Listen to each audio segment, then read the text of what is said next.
엄마한테 빨리 갈까? 그래 이놈. 엄마한테 가세요. 다 알아듣잖아. 빨리 가세요. 혼나서 못 간다 이제. 엄마한테. 엄마 호랑이 불속이 지나가고 있다.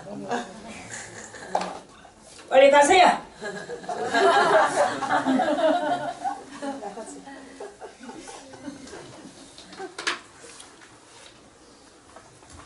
옛사람에게 말한 바 살인치 말라. 누구든지 살인하면 심판을 받게 되려 하던 것을 너희가 들었으나. 옛사람이 옛날 구약 때 이야기입니다. 들었으나 구약 사람들은 그렇게 했다. 옛사람들은. 근데 예수님은 오셔서 완전케 하시는 예수님은 뭐라고 하시느냐. 나는 너희에게 이르노니 너희 형제에게 노하는 자마다 심판을 받게 되고 형제를 대하여 라가라 하는 자는 공회에 잡히게 되고 미련한 놈이라 하는 자는 지옥불에 들어가게 되리라. 나는 너희에게 이르노니 이게 그 가장 이제 정답입니다. 나는 너희에게 이르노니 뭐라고 그래서 너희 중에 이 선지자나 율법이나 폐하러 온 것이 아니라 완전케 하려 왔다고 그랬죠? 완전케 하는 게 뭐냐 이 말이야. 그 완전케 하는 것이 옛사람에게 말한 바 옛날 사람들은 살인을 하지 말아라. 누구든지 살인을 하면 심판을 받게 되리라 했다는 것을 너희가 들었으나 예수님은 거기서 나는 너희에게 이르노니 이게 이제 예수님의 새로운 율법이다 이런 말씀입니다. 다 같이 이게 중요한 거예요. 나는 너희에게 이르노니 나는 너희에게 이르노니 이 말씀이에요.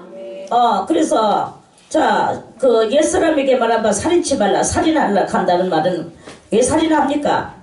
얄미우니까 죽여버리겠죠. 그래서 그 얄미우니까 죽여버리는 그 상황을 예수님은 나는 너희에게 이르노니 어떻게 해야 되겠나? 얄미운 그 사람한테 어떻게 해야 되겠는가? 죽여버리가서 살인을 해야 되겠는가? 그게 아니고 형제에게 노하는 자마다 심판을 받게 되고 예수님은 이제 그러니까 이제 형제에게 그러니까 살인을 얄미워서 살인을 하게 되면 어떻게 되겠습니까? 그건 살인치 말라. 누구든지 살인하면 심판을 받는다고 했어요. 그런데 예수님은 너가 미우면 형제에게 노하는 자마다 그렇게 노하는 자 그렇게 형제를 이게 노를 하지 마라. 썩내지 마라. 노한다는 것은 썩내지 마라 이 말이거든요.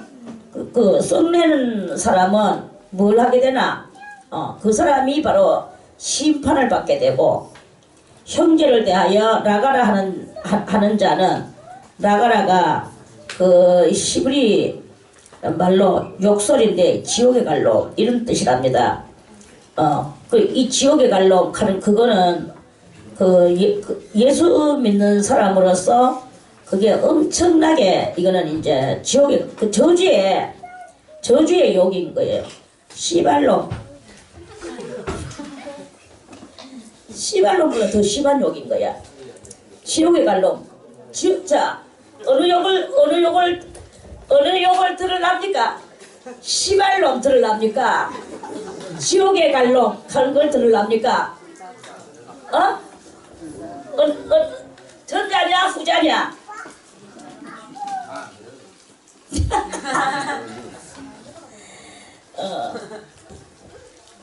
아무튼 이렇게 그 라가락하는 이 말이요 엄청난 저주의 욕설이래요. 그래서 욕설을 하는 사람은 예수님이 하시는 이 심판이에요. 욕설을 하는 사람은 공회에 잡히게 되고 그렇게 욕설을 하면 그렇게 이스라엘 사람들은 참 욕을 안 하는가 봐요. 형제한테 욕을 하면 이 지옥에 갈 놈, 이 씨발놈. 자, 둘 중에 어느 게 더 심한 욕이라 그랬습니까? 지옥에 갈 놈이야. 시발놈 그런 시발놈 시발 하면 되지.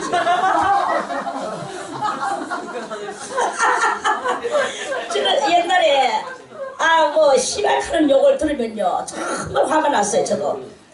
그런데 시발하는 욕보다도 지옥에 갈 놈 이게 더 욕이야. 지옥에 가려 이렇게 보세요. 얼마나 성질나겠습니까? 네가 지옥에 갈 놈이다 이놈아. 또 성질 같이 싸우고 이렇게 하면서 이 저질 아래로 떨어지게 되는 것입니다. 그런데 그러한 뜻이에요. 그래서 지옥에 갈 놈 영어로 또 아주 심각한 욕이 있어요. 까대. 이건 무슨 욕이겠습니까? 무슨 욕? 아는 사람 손. 그것도 역시 마찬가지로 하나님 앞에 버림받을 놈. 이 뜻이에요. 그렇게 이런 모든 것들이 다 엄청난 욕설들이다. 사람들은 성질하면 막 이런 욕설들을 거침없이 뱉어내거든요. 나가라 하는 자는 어떻게 되나? 히브리 사람들은 이스라엘 사람들은 공회에 잡히게 된다. 그래서 공회는 뭐냐면 지금으로 말하면 재판을 받을 수밖에 없는 법원으로 간다. 한마디로 이런 말이에요. 잡히게 되고 또 형제를 보고 뭐라고 부르나 나가라고 하는 게 아니라 미련한 놈이라고 한데 미련한 놈 같으니라고. 그렇게 하면 미련한 놈이라 저는 지금 미련한 놈이야. 이런다 하면은 그러한 자는 지옥불에 들어가게 되리라. 할렐루야. 나가라 하는 것도 공회에 잡히게 되는데 미련한 놈이라 하면은 지옥불에 들어간대요. 그럼 이 나가라 하는 말하고 미련한 놈이라 하고 하는 이 욕의 농도가 어떤 게 더 세다는 것이 여기 들통이 났습니까? 미련한 놈이라는 게 이 들통이 났죠? 미련한 놈, 형제를 보고 미련한 놈이라고 하는 자는 그러니까 이 미련하다는 것에서 또 이 잠언을 제가 지금 잠언을 거기서 찾아야 되는데 못 찾아서 어쨌든 잠언에 있는 말씀이에요. 미련한 자는 어떤 자냐? 하나님을 모르고 하나님을 향하여 대적하는 게 그게 미련한 거라 그랬어. 그러니까 하나님의 은혜를 깨닫지 못하는 게 미련하다고 그랬거든요. 그럼 성경에서는 미련한 놈이라고 한다 하는 것은 저거는 하나님의 은혜를 깨닫지도 못하고 이렇게 그런 것이다. 이렇게 이제 하게 되면 하나님의 은혜를 못 깨닫는 사람은 결국에 그 궁극에 어떻게 되겠습니까? 우리도 마찬가지지. 하나님의 은혜를 아무리 말로만 은혜 하지만 은혜를 못 깨닫는 거야. 하나님의 은혜를 깨달았는 사람은 은혜 받은 행실을 하게 돼가 있는 거예요. 은혜 받은 사람은 은혜 받은 행실을 해. 그런데 은혜 받은 행실을 안 한다는 것은 은혜를 받지 못했다는 뜻이거든요. 은혜를 받지 못했다는 것은 그 은혜를 깨닫지를 못했다는 거예요. 깨닫지를 못했다는 것이 왜 못 깨닫느냐? 미련하기 때문에 못 깨닫는 거다. 한마디로 이런 말씀입니다.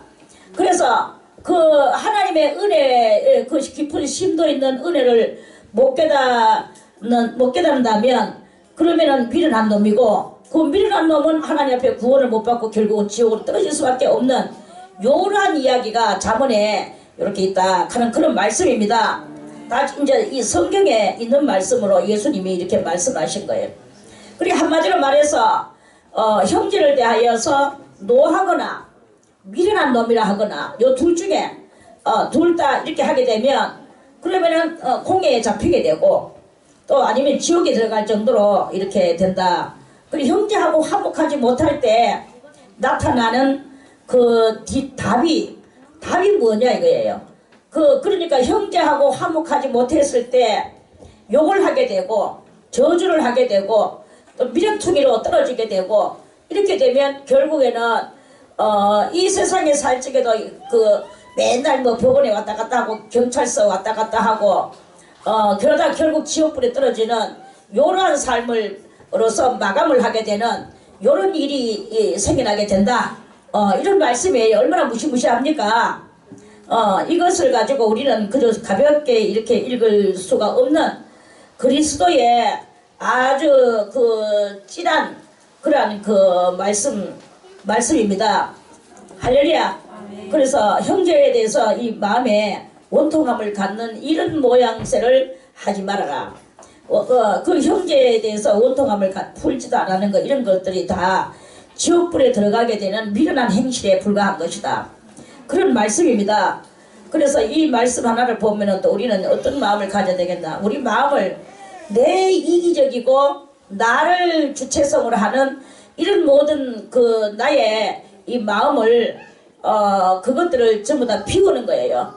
비우면서 이 자기 컨트롤, 이 마인드 컨트롤, 마이 컨트롤을 할 수 있어야 그거를 잘 할 수 있는 게 그게 바로 은혜의 사람이고, 그 마인드 컨트롤을 할 줄 모르는 사람은 그런 사람은 이 바로 그 무정함에 사로잡히게 되고, 그 무정함에 사로잡히는 사람은 그 무정함 자체가 그 미련한 것이기 때문에 그 미련한 사람은 깨닫지를 못하는 거예요. 그 깨닫지 못하는 미련한 자의 등짝에는 뭐만 있다 그랬습니까? 채찍만 있다 그랬어요. 그러니까 우리는 이 몸 깨달으면 등짝에 채찍만 날라와요. 그 등짝에 채찍만 날라온다는 말은 그냥 말에게, 노새에게 주인이 채찍 때리는 이런 채찍이 아닙니다. 하나님께서 그 인생에게 그렇게 하나님께서 베푸시는 그 인생 채찍이 있단 말이에요. 인생 채찍이 있고 인생 막대기가 있어. 그 인생 채찍과 인생 막대기가 아무나에게 오냐? 삶이 아주 맨날 뭐를 이렇게 잘 살고 싶어도 자기 너무나 이기적이고 원통함을 풀지도 안 하고 미련하고 자기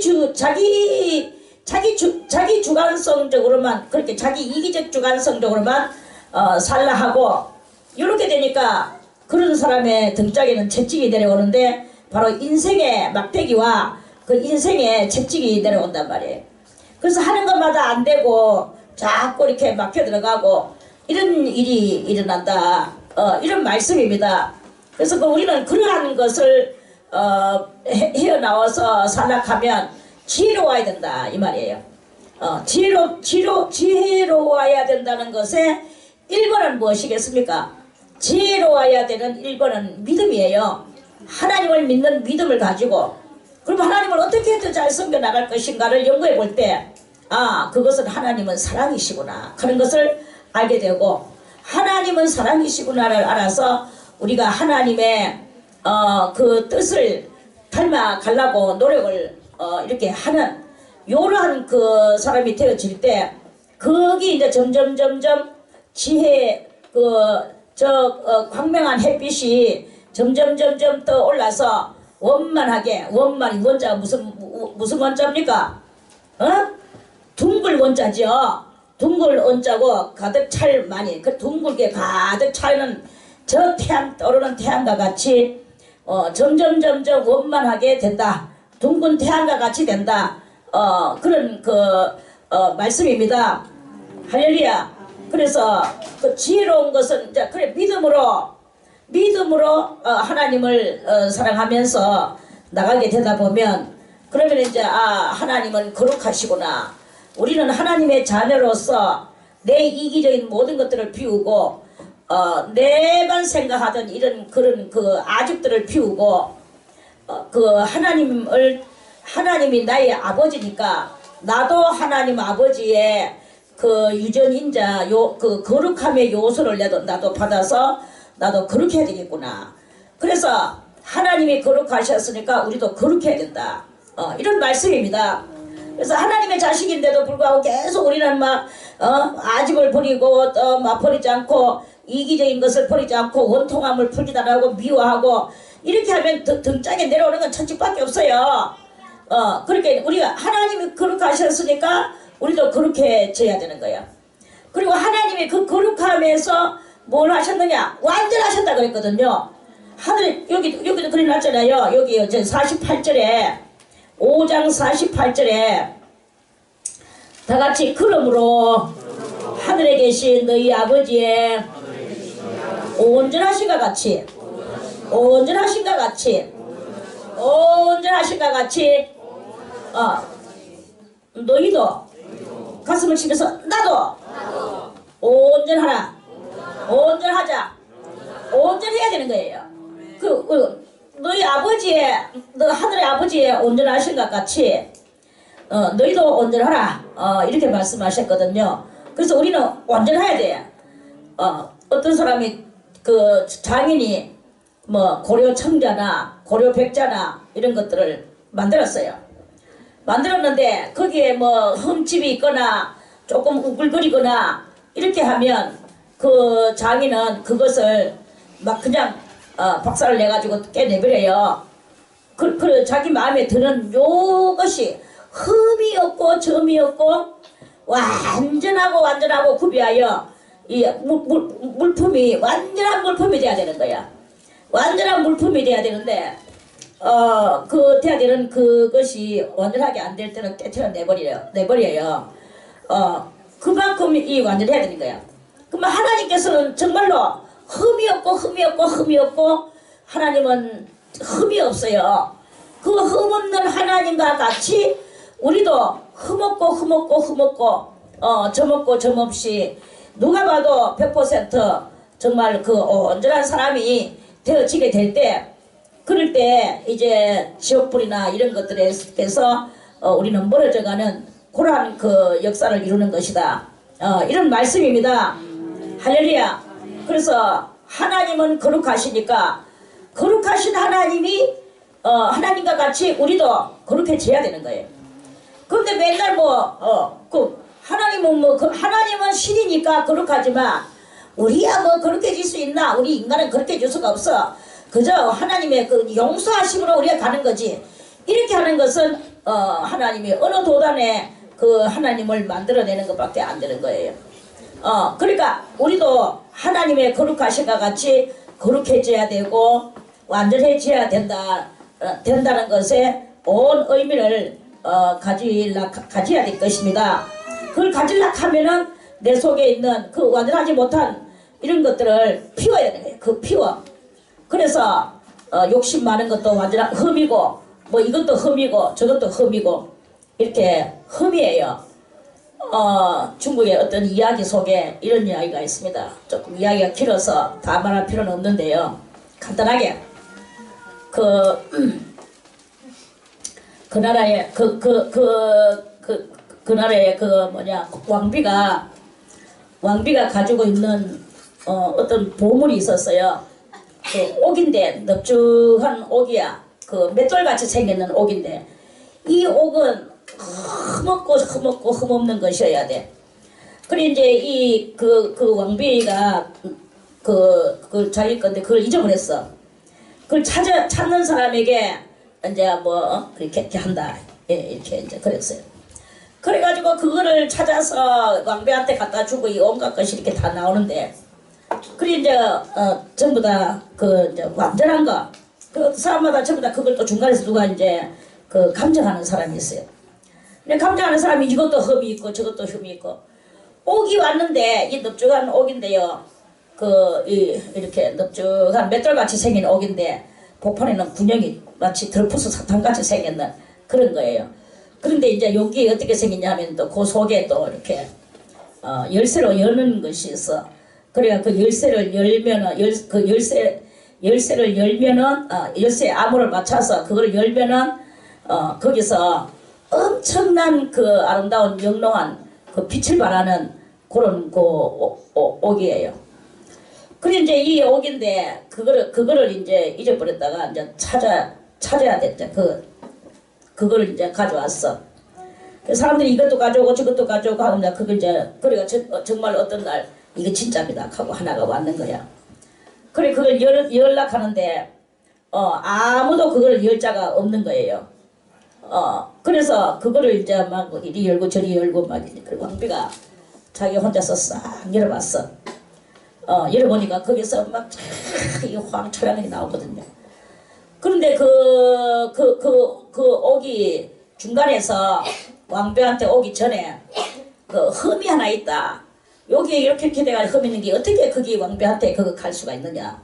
그래가 거기 맨날 뺏고 돌고 또 갔다가 또 다시 오고 이렇게 그런 이야기입니다. 그래가지고 있다가 그리 왕비가 하는 말이 흠이 있어도 그것은 나의 것이다. 이 세상에 흠 없는 것은 없다. 다 흠 하나도 없이 했다가 그 흠 있는 곡이 바로 복이 정답이다. 이렇게 그러니까 그만큼 이제 흠 없는 것이 없다는 거예요. 그런데 그 흠 없는 것이 있는 것이 있어. 그게 바로 이 성경 속에서 너희 하나님의 완전하심과 같이 하는 여기서 하나님의 그 완전하심을 그거를 여기서 있다고 말씀을 하시거든요. 그러는데 그 완전함에 들어가는 성도가 또 있다는 거예요. 그 성도가 완전함에 들어간 성도가 있는데 그 성도를 누가 측정을 하느냐? 하나님만이 측정하신다. 사람이 볼 때는 뭐 흠이 있는 것 같이 보여지고 그렇게 하지만 그런데 이 모든 측정면에 있어서 하나님이 측정하시는 거예요. 하나님이 측정하시는데 하나님이 너 흠 없다 하면은 흠이 없어지게 되는 거예요. 자, 그러면 우리가 이 땅에 살면서 어떻게 하나님께서 나를 향하여 너 흠 없다 라고 말할 수 있는 사람이 될 수 있겠는가? 이게 이제 바로 대단한 관건이죠. 할렐루야. 아멘. 그건 뭐냐? 하나님의 사랑을 입은 자가 돼야 되는 거예요. 뭐니 해도 하나님의 사랑을 입은 자가 되면 하나님이 그 사람을 존귀하게 만들어 주십니다. 그런데 이제 거기에서 가장 키포인트 열쇠는 뭐냐? 그 열쇠는 다른 게 아니라 하나님을 사랑하고 하나님의 그 거룩하심을 덧입지 못해서 그것을 가지고 안달안달 하는 그 사람이어야 되거든요. 오직 하나님의 마음에 들기 위하여서 그 하나님의 마음에 들기 위해서는 뭐냐? 죄 많은 것을 한탄을 하며 겸손해야 되는 거예요. 그래서 그 겸손할 때 하나님은 그 모든 것을 다 흠없는 것으로서 봐주신다. 믿음과 또 그 겸손과 그 믿음으로 말미암은 죄 회개함과 요런 것들을 가지고 있으면 그게 하나님 앞에서는 하나님은 그런 사람을 보고 너 완전하구나 하고 이렇게 말씀을 해주신다 하는 요런 말씀입니다. 그러려고 하면 뭐냐? 하나님 마음에 드는 게 뭐냐? 하나님이 나를 이렇게 사랑하셨는데 누군가를 내가 미워하는데 그 미워하는 그것을 끝내 들고 앉아 있으면은 그 하나님의 사랑, 하나님과 내 사이에 그것은 절대로 완벽해질 수가 없다. 이런 말씀입니다. 그래서 우리는 이런 겸손한 사랑을, 겸손한 믿음을, 이 겸손한 제사함을 그것을 가지고 모든 사람으로 들어보러 하는 거예요. 그 사람이 정말로 말도 안 되는 택도 안 되는 그런 것을 해도 그 모든 것들을 다 관용하고 품어 안아 줄 수 있는 요러한 우리는 또 그런 용인된 마음들이 필요하다. 그렇게 내가 있을 때 내가 누군가를 모든 사람들을 다 수용하고 포용할 때 그때 하나님도 나를 포용해 주시는 것이다. 이러한 말씀입니다. 할렐루야. 그래서 하나님의 품으심을 입는 우리 모두가 다 되시기를 바라겠습니다. 형제에 대하여 미련한 놈이라 하든지 나가라 하는 말을 하든지 노하든지 이런 것들은 다 그 주님하고는 주님한테는 버림당하고 미움당할 수밖에 없는 거예요. 그래서 그러한 뜻을 가지고 우리는 하나님의 사랑으로 모든 사람을 품고 사랑할 수 있는 이런 우리 마음을 수양할 수 있는 것이 돼야 되는 거예요. 사람이 사람을 사랑한다는 것은 대단히 이거는 힘든 이야기입니다. 그래서 우리는 수양이 참 필요합니다. 수양.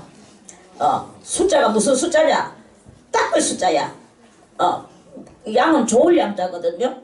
좋게 우리를 닦아라. 네 마음을 닦아라. 영혼을 닦아라.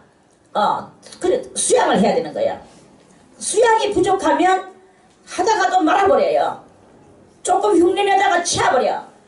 그런데 그 수양을 완전히 그 수양을 자기를 갈고 닦는 것을 이렇게 계속 했을 때 이 모든 그 사람으로 더불어서 이렇게 사랑하고 관용하고 수용할 수 있는 요런 것을 흉내를 낼 수 있지 않겠는가. 그러다 보면 주님의 사랑을 또 결국은 잊게 되는 이런 일이 일어난다.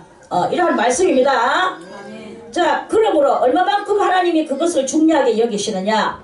그러므로 예물을 제단에 드리다가 이제 하나님은 우리가 보통 사랑해요. 사람들은 나무를 또 사랑해요. 나무. 그러면 나무는 왜 사랑하느냐? 아무 말도 안 하고 맨날 팔 벌리고 이래갔거든요. 그래가지고 그 밑에다가 뭐 오만상 개들이 와가 똥 싸고 오줌 싸고 길 가다가 또 집 한 다리 들고 싸고 이렇게 해. 사람도 싸고 이래 하지만 나무는 이래가지고 팔대에 벌리고 아무 말도 안 하고 가만히 있는 거예요. 응? 나무님 복 주시옵소서 하면 바람이 쉥쉥 불어 샤 아무 말도 안 해. 많은 새들이 와가지고 어깨에 앉아가 똥 싸도 아무 말도 안 해. 그러니까 사람들은 그 아무 말도 안 하는 그 나무에게는 막 나무님 하면서 그 나무 정말 너무 좋다 하면서 나무님을 사랑해. 바위한테도 바위도 아무 말도 안 해. 그냥 앉아있어요. 그러니까 바위도 사랑해. 근데 사람은 서로 주고받고 갈 일이 있거든요. 이걸 보고 한국말로 의사소통이라고 하는 거야. 영어로는 커뮤니케이션이라고. 할렐루야. 이걸 하는데요. 그런데 이제 이 하다 보면 우리 속에 저 사람은 내하고 의사소통하다 보니까 얄미운 게 많이 드러나는구나. 얄미운 거 드러나는 데다 대고 누가 거기다 기도를 하겠습니까? 나무한테도 기도하고 바위한테도 기도하고 어딘가 공기한테도 기도를 하고 그런 데다가는 기도를 하는데 사람한테는 기도를 안 해. 사람한테 기도를 하든지 또는 뭐 부탁을 하든지 하면 열심을 하면 사람은 또 어쩌면 또 도와줄 수도 있는 게 사람인데 도와줄 수도 있는 그 사람한테는 안 하는 거예요. 안 하는 이게 참 그거야. 그래서 하나님한테 하나님 뭐 사실 솔직하게 말해서 기도할 때 10번 기도해가지고 응답 몇 번 받았습니까? 10번 기도해서 한 번 응답 받으면 많이 받았죠. 안 받았는 게 더 많죠. 그렇지만 하나님이 눈에 안 보이니까 아무 대답도 안 해주시니까 이 대답도 안 해주고 저 대답도 안 해주고 그냥 놔두셔요. 하나님은 무언의 행위를 하시고 무언의 행위를 하시니까 우리는 언어 있는 행위를 할 때 알아듣는데 무언의 행위를 하면 알아듣지를 못해. 여기 뭐 농아인도 오기도 하고 또 저렇게 외국인도 왔어. 당초에 말이 서로 안 통해. 말이 서로 안 통해가지고 또 통배를 할 수 있는 사람도 불러다가 놓고 앉혀가지고 통배를 하는 사람도 또 내 마음에 드느냐 잘 안 들어요. 제발 해주나 있는 거 다 통배해라. 빠져먹지 마라. 다 해요. 그럼 내가 또 자세히 보거든. 또 안 하는 게 많아. 또 보면 이것도 넘어가고 저것도 넘어가고 니 이것도 안 해고 저것도 안 했잖아. 그거는 뭐 할 필요가 없는 것 같아서 안 했어. 이거 갖고 왔다. 허파디비지죠. 그래 이렇게 얼마나 답답합니까? 이런 것들이 커뮤니케이션에서 그래 이제 그런 일들이 이렇게 사람은 이렇게 그렇습니다. 그래 말이 이제 안 통하거나 뭐 통하거나 뭐 이제 그런 거거든요. 그렇게 사람하고는 자꾸 싸워요. 이 사람은 이래서 얄밉고 저 사람은 저래서 얄밉고 또 뭐 저 사람은 뭐 저쩌고批评을 하고 남의批评을 해. 인간들이 자꾸 사람을批评하 사람의 이批评이 끊임없이 흘러나오는 거예요. 그래서 어떤 또 현자는 말하기를 중용을 지켜라. 중용을 지키고 중용을 지켜요. 중용을 하면 안 되지. 우리는 열과 성을 다해서 하나님의 뜻을 깨달아서 그걸 가지고 이렇게 이제 하라. 중용을 지켜라. 점잖아야 하는 말 한다고 해서 우리는 중용 하면서 그 말이 참 고상한 말 같이 들리거든요. 나도 한때는 중령한테 속았어. 그러다가 얼마나 가가지고 중용하는 게 아니구나. 우리는 화끈하게 해야 되는구나. 하되 어떻게 흠없이 점없이 하는 나가는 이것을 해야 된다. 이런 말씀입니다. 그리고 화끈하게 한다고 하니까 조금 천박하게 보이죠. 그러나 절대로 아닙니다. 이 화끈하게 하는 것이 더 본질적으로 나가는 그러한 그것들이거든요. 그래 이제 우리는 어떻게 해야 되느냐. 성경은 말씀하시기를 누구가 신을 믿느냐, 하나님 앞에 예물을 드리느냐, 하나님 앞에 예물을 드리다가 거기서 예물을 드려요. 자, 이 예물을 이렇게 드려. 할렐루야. 자, 오늘도 이렇게 예물이 올라왔습니다. 하늘의 지혜를 주세요 하면서 예물을 드렸어. 근데 예물을 드리려고 하는 순간에 인간인지라 아무 생각 없이 찌찌찌찌 걸어나가 틱 놓는 이것은 아닙니다. 그거는 아니고 이 기회에 한마디 하겠습니다. 자, 예물을 가져왔는 사람 저는 항상 말합니다. 예배를 드리기 전에 예물을 여기다 올리세요. 예배껏 마치고 기도하는데 허벅 찍어 가져가든지 안 그러면 기도 끝나는데 틱틱 갖다 놓고 이런 거 절대 하지 마세요. 그건 하나님이 안 받아. 하나님이 받는 이야기를 해야 될 거 아니가. 일을 해야 될 거 아이가. 항상 예배 드리기 전에 요거다 갖다 얹으세요. 그러면 요 예물이 요 위에서 같이 이 말씀과 더불어서 하나님하고 우리가 여기서 서로서로 커뮤니케이션이 되는 거예요. 주님은 복을 주시고 우리는 또 그 하나님 앞에 예물을 바쳐. 자, 조금 엇나갔지만 그거는 그거고 예물을 드리러 왔어. 주님 앞에 예물을 드리러 주여 하고 이제 하늘의 지혜를 주세요 하면서. 그런데 마음속에서 다 깨닫는 게 내가 오늘 누구하고 싸웠는데 아니면 또 누구하고 오늘 내가 미워했는데 이런 게 생각이 난단 말이에요. 그래 이제 생각이 나면 예물을 여기다가 드리지 말고 일단은 저 중지 그래가지고 그거 놔두고 예물을 요 재단에 놔두고 빨리 가라 이야.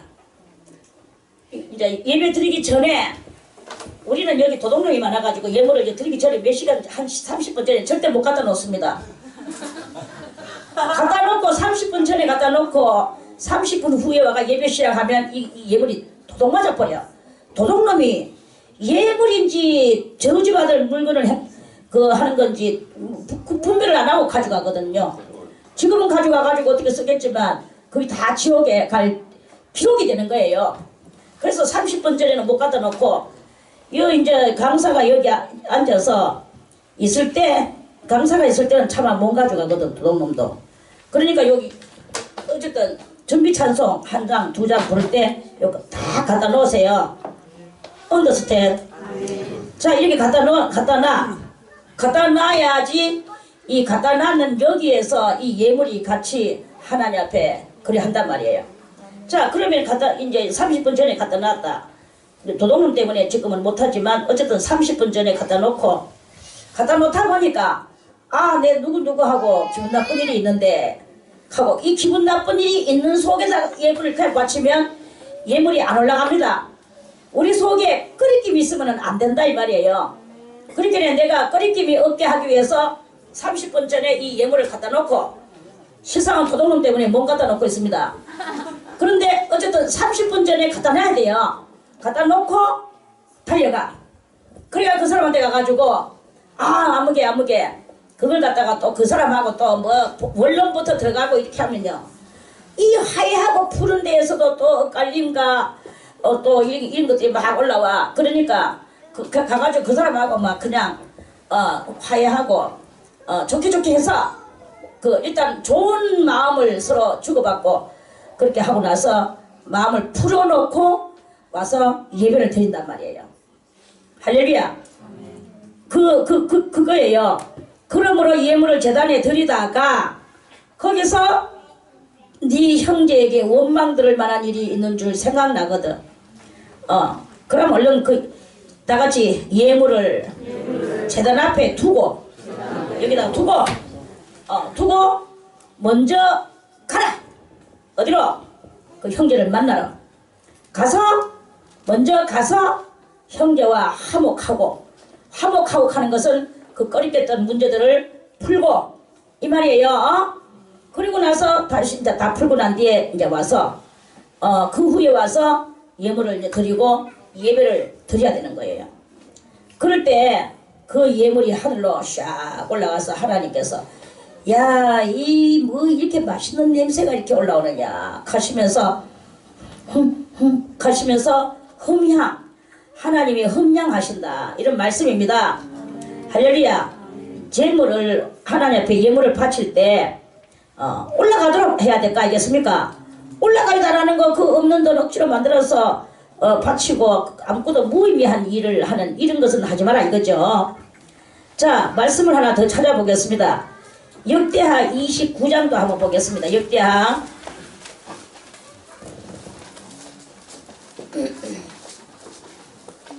자, 역대하 29장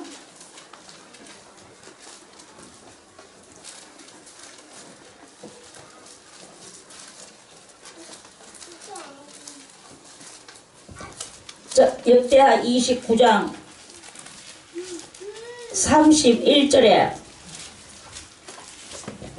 31절 찾았죠? 제가 잘 읽어드리겠습니다. 이에 히스기야가 일러가로되 너희가 이제 몸을 깨끗게 하여 여호와께 드렸으니 마땅히 나와 제물과 감사 제물을 여호와의 전으로 가져오라.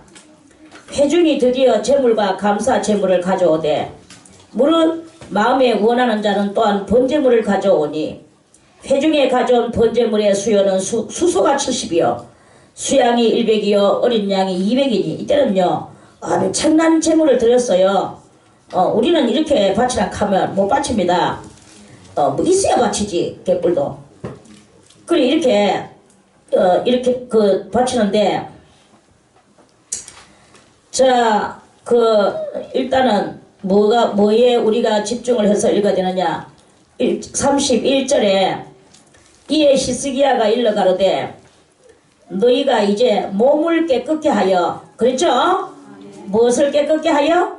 몸을 깨끗게 하여 여호와께 드렸으니 마땅히 나와 제물과 감사 제물을 여호와의 전으로 가져라 이랬어요. 가져오라. 그러면 마땅히 그럼 왜 못 가져왔나? 왜 못 가져왔나? 몸을 깨끗하게 하지 못했기 때문에 못 가져왔다. 이런 말씀이에요. 그래 이제 몸을 깨끗하게 했다는 것은 모든 죄를 하나님 앞에 회개하고 씻고 이제 이런 것을 하고 난 뒤에 가져라 이 말이에요. 그러면 지금 이제 현재 우리는 무형신앙 시대 속에서 살아가는 우리들한테는 그런 우리들한테는 뭘 씻어야 되느냐? 마음을 씻어야 되는 거야. 마음으로 형제를 미워하거나 또 마음으로 이 모양 저 모양으로 꿍꿍꿍꿍 원망하거나 이런 것들이 있으면 이 예물을 바쳐도 안 됩니다. 그렇게 이 예물을 바치려고 하면 먼저 내 마음에 있는 이런 죄들을 회개하고 그 예물을 바칠 때 그 예물이 올라가게 되는 거예요. 이 사람들이 이때는요 엄청난 재물을 바쳤어요. 근데 뭐 지금 우리가 이렇게 해가지고 우리는 또 조금 대단히 쉽게 하는 이런 경향이 있습니다. 쉽게 하니까 이 값어치를 갖다 별로 안 치는 또 이런 경향도 있거든요. 그렇게 한다고 해서 또 하나님은 또 안 받으시는 것도 아니야. 그렇게 또 주님은 이제 이건 하나의 이 사람한테서 나온 하나의 그 사람한테 나온 무리한 표현이다. 요 헌금은 무리한 내 마음의 표현이다. 무리하다는 것은 바칠 수 있는 형편이 못 되는데 무리해서 이걸 바친단 말이에요. 그리고 이게 무리한 거예요. 근데 무리한 표현을 하기까지 뭐가 깨끗해야 되느냐? 이 심사가 깨끗해야 된다 이 말씀이죠. 심사가. 할렐루야. 그래서 히스기야가 일러가로되 너희가 이제 몸을 깨끗게 하여 여호와께 드렸으니 이랬어요. 이게 중요한 거예요. 몸을 깨끗게 하여 이 몸을 여호와께 구약에도 몸을 깨끗게 해서 드리는 거 그걸 중요하게 이제 여기고 있는 거예요. 현재는 지금 더 중요하게 여기고 있는 중이다. 또 그런 말씀입니다. 자, 할렐루야. 다시 마태복음으로 와서요. 그래서 이렇게 이제 이 마태복음의 말씀은 산상수훈이라고 아주 이 주옥 같은 그리스도의 엄청난 보석 같은 말씀이다. 이런 말씀입니다. 그리고 이 보석 같은 말씀의 내용 속에서 뭐냐? 이 중요한 것은 형제에게 원망 들을 만한 일을 만들지 말아라. 형제는 뭐 다 그것도 영혼이 있고 눈치가 있고 코치가 있는데 네 혼자서 그렇게 한다고 형제가 모를 줄 아느냐. 그러니까 거기서 모든 것은 끊김 없는 삶을 A와 B가 있다면 A와 B가 끊김 없이 살아야 되고 C가 있다면 C라는 사람하고 또 이 셋이서 또 끊김 없이 살아야 되고 D가 있다 해도 또 끊김 없이 살아야 돼. 우리는 사람이 많을수록 다 끊김 없는 삶을 그 삶을 산단 말이에요. 보통 둘이만 있을 때는 끊김 없이 살 수가 있는 게 쉬워요. 그런데 세 명이 늘어났을 때 또 끊김 없이 살아가기가 또 어려워. 인간은요, 아고 어리고 세 명이 있으면요, 꼭 하나는 돌리게 돼가 있어요. 그거는 뭐냐? 그게 악마의 그 행실이다. 이런 말씀입니다. 속에 악마가 들었기 때문에 그런 행실을 하고 사는 거다. 이런 말씀이에요. 그 세 명이 있으면 꼭 하나는 돌려. 네 명이 있으면 또 어떻게 되나? 네 명이 있으면 꼭 편싸움을 해요. 편싸움을 해요. 편가랑 두씩 짝 맞춰가지고 편싸움을 해요. 5명이 있으면 어떻게 되나? 전쟁이 일어납니다. 숫자가 많을수록 불따구가 올라가요. 이게 바로 인간입니다. 인간. 그러니까 그게 바로 하나님이 그런 것들을 너희들은 해결을 하고 해소를 해라. 그런 어떻게 되든지 간에 그 많은 사람들이 있을 때 한결같은 사랑으로 너희가 그리스도적 사랑을 이렇게 해나갈 때 해나가는 거기에서 하나님께서 너희들이 재물을 받으시기도 하고 안 받으시기도 하신다. 하나님 받으시도록 너희는 끊임없는 삶을 살아라. 이런 말씀입니다. 할렐루야. 그러니까 이 마태복음을 쭉 읽다 보면 뭐가 생각나냐? 내 속에 있는 이 집들이 잡다리 한글 것들을 다 피워내놓는 거예요. 그리고 내 속을 비우는 거예요. 그리고 뭘 해야 되느냐? 비고 빈 마음으로 예수 그리스도의 사랑을 실천하는 것. 이게 바로 이 말씀 속에 있다는 것을 우리는 발견할 수가 있을 것입니다. 100번 읽으면 뭐합니까? 내 속에 꽉 해가 찌끄레기 온갖 데 담아놓고 안 비우는데 그러면 100날 읽어도 소용이 없어. 자, 25절에 너를 송사하는 자와 함께 길에 있을 때에 급히 사화하라. 우리는 뭐 지금 현재 여기서는 제가 볼 때 법적으로 뭐 송사하는 일은 없습니다. 또 뭐 어떤 그런 원수와 같이 길에 있을 필요도 없고 즉 뭐 그저 조금 기분 나쁜데 서로 이 용서가 안 되는 일은 그런 건데요.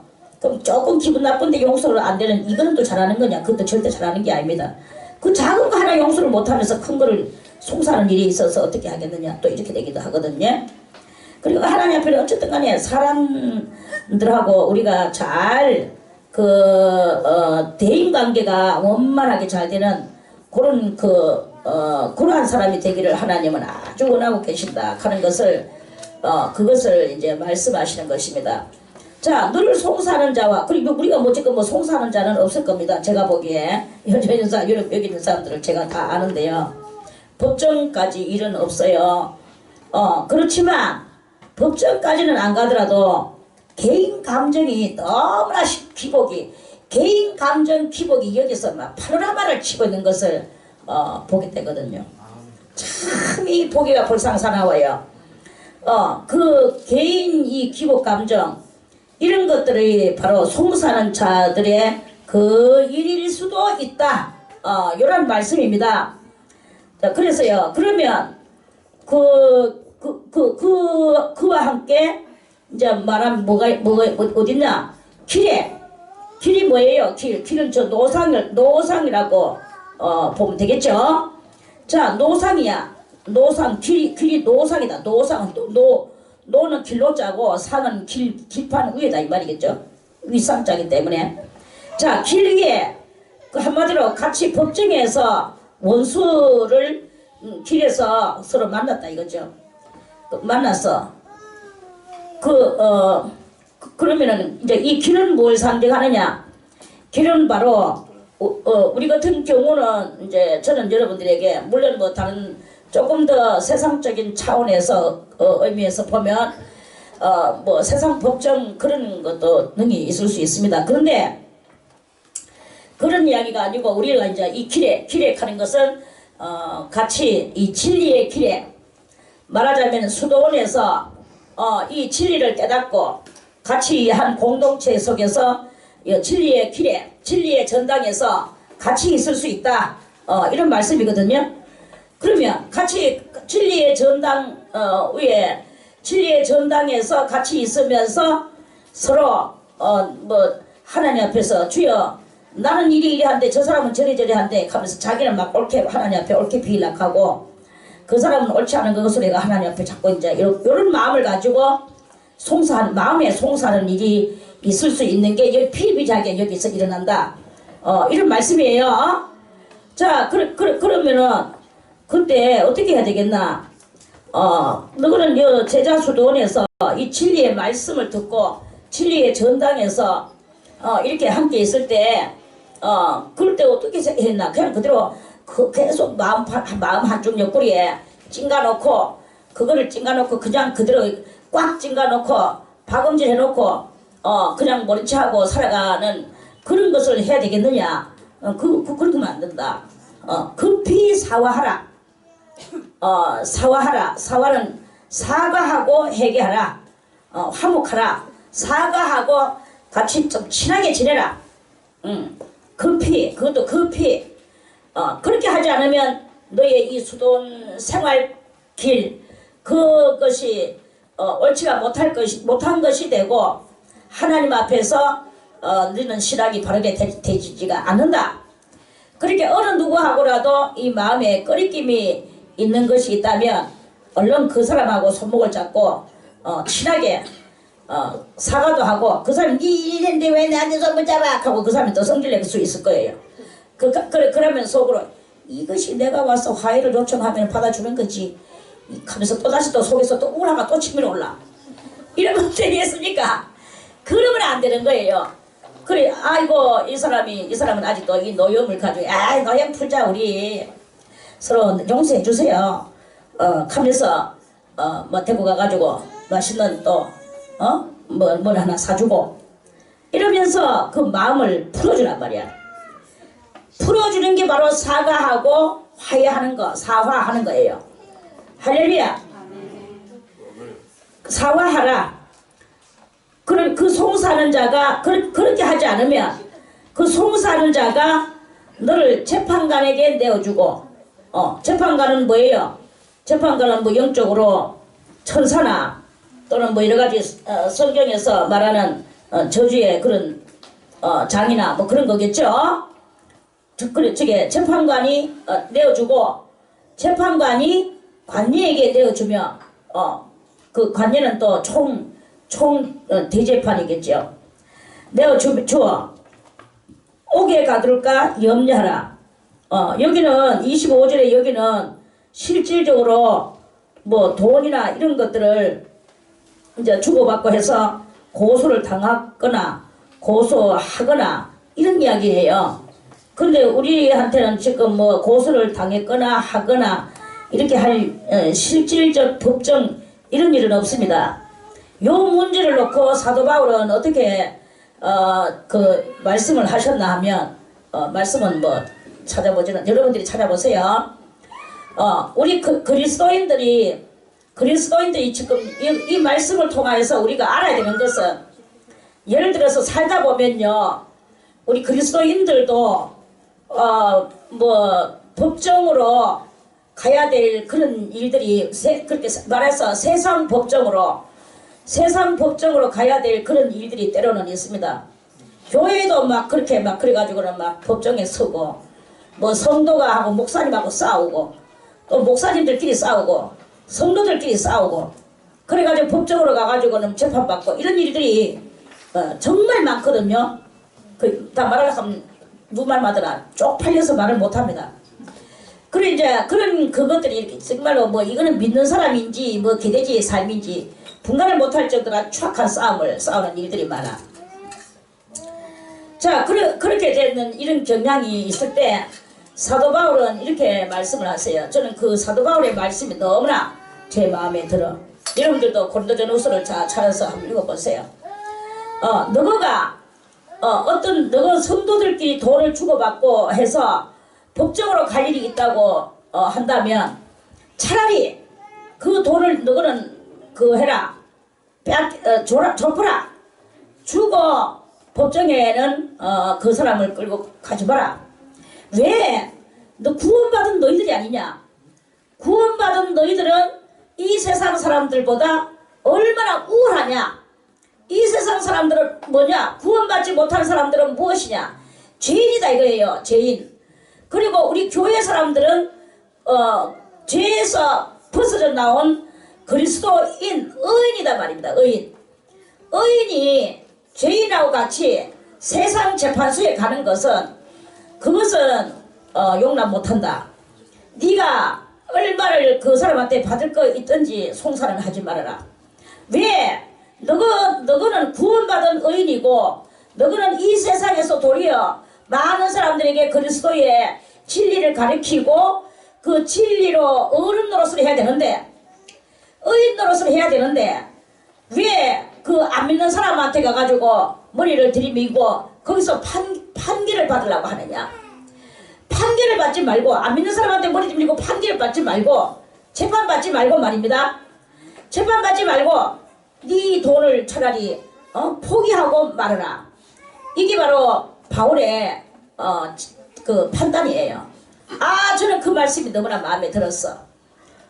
우리가 똑같은 우리는 구원받은 형제인데 그러면 썩어질 돈 몇 푼을 그거를 받겠다고 안 믿는 사람한테 가서 안 믿는 판사한테 가서 머리를 뒤밀고 거기서 판결을 받고 승소를 해가지고 이겨서 그 돈을 몇 푼 내 손에 받아들인다고 뭐가 달라질 것이 있습니까? 사탕 몇 개 더 사 먹어가지고 뭐가 그렇게 달라질 게 있겠습니까? 차라리 그 사람한테 형제여 돈을 그때까지 못 갚느냐? 못 갚으면 어쩔 수 없다. 언제든지 있으면 갚고 안 갚아도 족하다. 우리끼리 사랑하며 살자. 이 사랑하며 살자에 주력을 둬야 되는 거예요.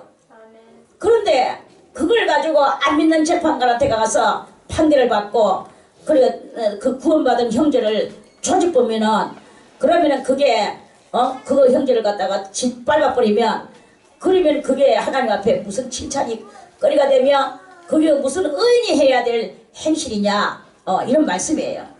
할렐루야. 그래서 이제 그러한 그 이야기입니다. 그래서 우리는 또 로마서 또 12장에도 이런 말씀도 있어요. 너희는 피차 사랑의 빛 외에는 아무에게도 어떤 빛도 지지 마라 그랬어요. 그렇게 막 이제 경고망동하게 살다가 막 이제 빚지고 그래가지고 고소당하고 이렇게 하는 삶을 살지 말아라. 사랑의 빛 외에는 그래서 사랑의 빛은 자꾸 나이 치면 칠수록 좋다 하잖아. 아이고 사랑의 빛을 졌습니다. 형제요. 사랑의 빛은 막 자꾸 치도 누가 사랑의 빛 많다고 네 사랑의 빛 졌잖아. 감옥서 가자. 갈 사람은 없어요. 사랑의 빛을 많이 지는 사람은 도리어 남들한테 부러움의 대상이 되게 돼가 있습니다. 뭔 뜻인가 알겠죠? 그러나 빛을 지지 말아라. 우리도 빛 있고 하지만 그러나 이 말씀의 사상은 꼭 가지고 있어야 돼요. 그래서 그 빛을 꼭 갚아야 됩니다. 허리도 남김없이. 자, 요 26절에 진실로 내게 이르노니 네가 홀이라도 남김이 없이 다 갚기 전에는 결단코 거기서 나오지 못하라. 거기는 어디냐? 감옥소에 감옥. 옥에 그 관녀에게 내어줘. 옥에 가둘까 염려하라. 그 옥에 갇히게 되는 거야. 그럼 이거는 영적으로는 뭐냐? 영적으로 우리는 또 어떤 빚을 이야기하는 것이겠습니까? 육적인 빚도 우리는 허리도 남김없이 갚아야 되지만 그 사람이 살면서 자꾸 뭐 이 사람 우리는 이 보응의 빚을 많이 지는 경향이 있어요. 보응의 빚이 뭐냐? 보응의 빚이라는 것이 있어. 무시무시한 이야기입니다. 이거는 뭐 살다가 죄를 지었어. 죄를 지었는데 그 죄를 지을 때 하나님 앞에 주여 용서해 주옵소서 하고 그 죄를 짓는 것을 용서를 빌었어요. 출애굽 32장에 보면 그 말씀 있죠. 그 용서를 비니까 주님이 그래 네 죄는 용서를 받았다. 그러나 이미 짓는 죄에 대해서 내가 너에게 보복을 할 날이 있을 것이다. 이런 말씀하셨거든요. 그렇게 이미 짓는 죄는 하나님이 용서해줬다 한다고 해서 짓는 죄가 사라지는 것이 아니야. 용서는 받았지만 그 용서의 표정, 대가가 있어야 되는 거예요. 그게 바로 보응의 대가가 있어야 되는. 그러니까 우리는 이 죄 문제를요 잘 계산을 해야 돼요. 뭐 그냥 주여 용서해 주옵소서 하고 주님이 용서해 주셨다. 나는 기도했다. 주님도 그래 나도 너들 용서해 줬어. 요까지 하면 안 된다 이 말이에요. 하나님께서 그러면 이미 짓는 거에 대해서 보응을 주셔요. 그래서 우리는 이 짓는 거에 대한 보응이 또 뒤따르는 것을 알고 죄지으려고 하는 거는 정말로 이거는 무시무시한 일이다 라고 생각하고 제 자체를 안 지어야 돼. 누가 뭐 내한테 이렇게 가지고 돈 계산을 하다 보니까 내가 뭐 그저 한 몇백 원이나 한 몇천 원이나 이렇게 더 주는 경향이 있어요. 싫어요. 그거 받으면 또 내가 또 11조를 더 내야 된단 말이에요. 11조 그렇게 돈이 많은 것 같으면 계산하기가 좋은데 1,000원짜리 계산하려고 하면 100원으로 해야 되고 또 100원짜리 계산하려고 하면 뭐 10원짜리로 계산해야 되고 이러니까 귀찮다 이거지. 이렇게 말하는 사람도 있거든요. 그러는 것도 우리가 귀찮아 하는데 하물며 이 재봉에 이것은요 귀찮은 이야기가 아닙니다. 이는 삶에 심각한 그 보험을 그거를 이야기하는 거예요. 할렐루야. 그래서 제 가품에 대해서 이렇게 법칙이 그렇게 있다 이런 말씀입니다. 그리고 허리도 남김없이 갚지 않고는 그렇다고 거기서 나오지 못한다고 말씀하시는 거예요. 그렇게 거기서 진정한 것은 뭐냐? 나무에게다가 우리가 나무를 사랑하고 바위를 사랑하고 앉아있는 걸 하면 안 돼. 사랑할 수 없는 사람을 사랑해야 되는 거예요. 사랑할 수 없는 사람을 사랑하고 그것은 바로 나를 피우고 그 사람을 사랑하면서 이렇게 나갈 때 그때 내가 보험받을 그런 것도 이 계산에서 또 주님께서 하시고 거기에서 삭감되지는 이런 일도 또 그 하나님의 법칙 안에 또 있다. 이런 말씀입니다. 할렐루야. 자, 오늘은 여기까지만 26절까지만 말씀을 드리겠습니다. 그래서 우리는요 이러한 오늘의 이 말씀은 전부 다 여기서 우리가 칭찬을 받아야 되는 것은 사람 사랑하는 것. 모든 것을 우리는 하나님을 믿는 사람은 다른 게 아니라 사람이 사람을 사랑하는 거예요. 홍익정신을 가지고 차별 없는 사랑을 하는 것이다. 이런 말씀입니다. 그리고 또 뭐냐 말해서 평등. 이 평등 마음을 가지고 평등 사상을 가지고 사랑을 평등스럽게 사랑하는 거. 뭐 저 사람은 사촌이니까 친형제가보다 덜 사랑하고 저 사람은 남이니까 뭐 사랑 안 하고 저 사람은 아예 외국이니까 더 사랑 안 하고 이거는 하나님 앞에서 평등이 아니야. 모든 사람으로 더불어 합평함과 거룩함을 이루는 그 차별 없는 완전한 홍익, 그 홍익의 마음을 가지고 정신을 가지고 그래 이제 모든 사람을 대할 때 그 사람은 아마 보험받을 일이 자꾸자꾸 삭감되면서 나중에 보험받을 일이 없을 것이다. 이래 되는 우리들의 이 인생의 삶을 이루고 사는 그것이 바로 지혜로운 것이 아니겠느냐.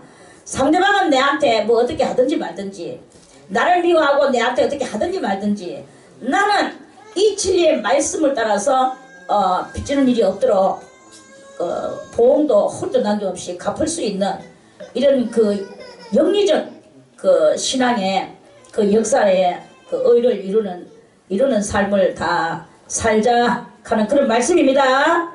할렐루야. 자, 오늘은 요 26절까지만 말씀을 드리고요. 내일 다시 27절 말씀부터 드리겠습니다. 할렐루야.